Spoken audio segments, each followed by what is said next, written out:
well. Security analyst Eldred DeKlerk joins us now to unpack his testimony just a little bit more. Let's break it down, why don't we? Eldred, he thought that it was just going to be the links that he might have, or he'd have to explain away why he may have had communication with alleged criminal kingpins and crime bosses, as it were, and not necessarily his lifestyle. But one could say that it's actually through one that you could tell the other. What did you think? Good morning. Good morning, Arabile. Yes, indeed. You would think that the kind of lifestyle that somebody lives, and especially if he or she is living above their means, it's reasonable to ask. You can work the question backwards, I think, is what we're trying to say. You can ask, so how did you come to those assets? How are you able to live above your means? Is it because you have relationships with others from which you benefit? And that's a fair question. And it's not often, I don't think he doesn't understand that link. I just think it would have helped to put it to him in exactly that way, Arabile. Yeah, they often say then that the best defense is attack. So we've seen contrasting emotions here from Shadrack Sibiya, whether it was tears, whether it was anger as well, at how the questions were phrased, how everything came together. If we look through all of those emotions, has it all been coherent in many ways? Has it shared a defined story? And has it clothed him perhaps in a cloak of white to say he really isn't part of what perhaps has been suggested of him? Well, that's definitely what he's going for, Arabile, but we also need to understand what he's not maybe explicitly saying, even though at times he actually said it. He feels that others are getting away with things and that he's been held to a different standard and that he's the one being prosecuted while others are being protected. In fact, he pretty much asked the evidence leader, he said to her and accused her of being a lawyer for General Mkhwanazi. He also feels that he's also told us that at the same time as head of crime detection, he's consistently been left out of meetings and discussions and communications that he feels should be part of his purview. And then I think ultimately part of this tussle that's going on is the fact of the tussle for turf and authority and the tussle for office. The PKTT essentially is an investigative and a detection mechanism. It's a task team that should have resided ultimately, even though it's under the provincial commissioner and General Khumalo, they should have reported to him. He's the national deputy commissioner in charge of all of that and all of them, even though the provincial commissioners and deputy commissioners are pretty much on the same level. So there's an undertone of a long or decade at least of him feeling undermined, disrespected, and not necessarily being given his just due. And he has said that in terms of saying, I feel persecuted, rather than just saying, this is what's going on and I feel discriminated against and I'm feeling undermined. So sometimes he's using different words to tell us the same thing. And I think at least I see those three things as being central to his emotional state. And we see them manifest in different ways. You've already so adequately and eloquently described that, Arabile. Does this put him, you think, considering the length of that testimony, 5 days is more than many have actually testified, if any, for that matter, including Madlanga Mkhwanazi himself. Do you think this really highlights the significance of his testimony and what that will mean for the entire commission itself? Well, if it is, then I don't know what we got from this, because surely he's not this sort of make or break single cast of characters here. We have a whole bunch of other people who now also has to speak, because all we heard was other people's names being thrown around. We also now find that others might have come too early and that we may have to call them back because then we left certain things out of their testimony. And ultimately, Arabile, only time will tell how we are judged, and only time will tell how significant this particular testimony is. He did, though, give us a clear view of the state of play between the national police leadership.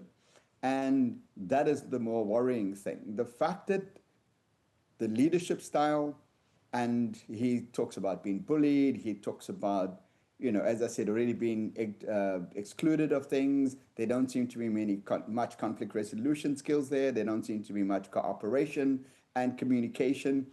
And I think for me, his testimony has helped us to be able to get a clear view of where we are at in terms of the national leadership of the South African Police Service. And on Newzroom Afrika, we've led on the fact as analysts that as we move to seeing in the next month of March and beyond, where the Commission is going to suggest that the country takes efforts to transform the police, that one of the intermediary steps might be that the police is essentially put under administration. Because what we see as a dysfunctional senior leadership, and who may not be able to be the ones who to course correct Arabile.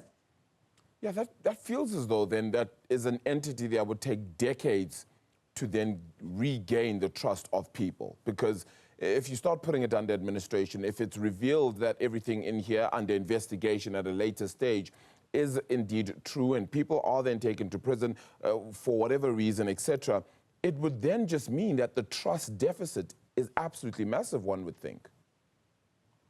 Absolutely. And the sad thing is, really, is that we have a raft of recommendations and we have a raft of interventions that actually speaks to that trust deficit, that actually has provided us with very clearly thought out and clearly described and articulated interventions that if we took ourselves seriously and actually implemented it, we would not necessarily be in this bad a state. I think of the National Development Plan 2030. I think of the post-July 2021 presidential task team led by Dr. Sandy Africa and their recommendations. I think of the recommendations of the panel of experts, of which who I was a part of. And I think of our recommendations. I think of the Zondo recommendations. I think all the way back to the Goldstone Commission, that also looked at police violence and also made a very clear finding on our confidence and our trust in police and what we could do to actually start correcting that and rebuilding that trust and confidence. We haven't seen the kind of decisive leadership and determined political will to implement those recommendations. And it's not left to one person. Yeah. It should be a team, and there are other interventions across the world where we can look at that, the Dutch, the Russians even, and others who've brought national police services together. And we can proceed by first and foremost, and I have to say this again, taking ourselves seriously. We've done the work. We don't need to reinvent the work. We now simply need to go look at what we already have on the table, take a sober look at what the state of play is, and as you say, acknowledge that confidence in the police is low, trust in the police is low, the institution is dysfunctional.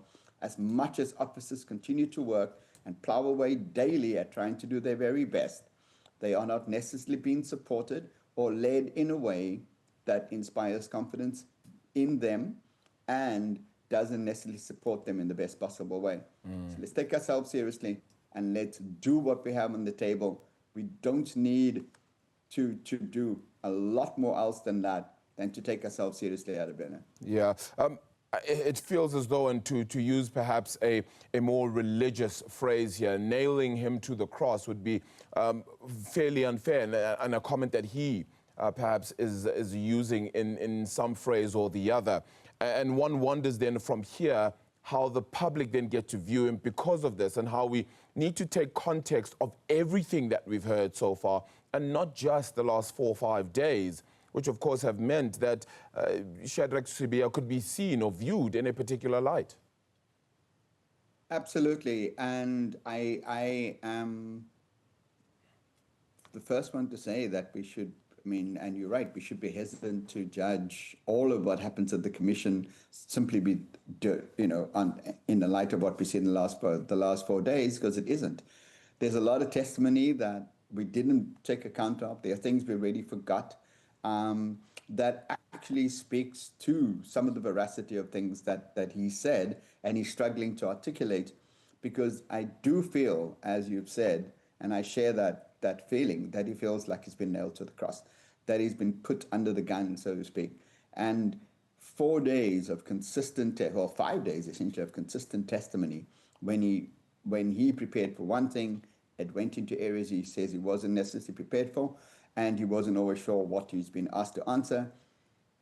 Anybody, question of fatigue, stress, concern for the future, concerned of how his image is coming across, already feeling persecuted, feeling that this is the culmination of 11, some would say 16 years of feeling targeted and not being able to speak your truth. Yeah. Because I think he's intimating that there's more going on than what we know. And hopefully we'll get to know what that is, even though he hasn't necessarily spelt it out as clearly as all that. Yeah, very interesting. I saw one analyst actually saying yesterday that he may have actually already conceded to his job, but wanting to ensure that his ego and his nature do still remain intact. So very interesting commentaries really coming through across the board. Eldred, always appreciate yours as well in this conversation. Eldred DeKlerk, security analyst, as we just refresh on what we heard yesterday out of the Madlanga Commission of Inquiry, out of the Bridget Mabandla Justice College. We'll continue to give you more on that one.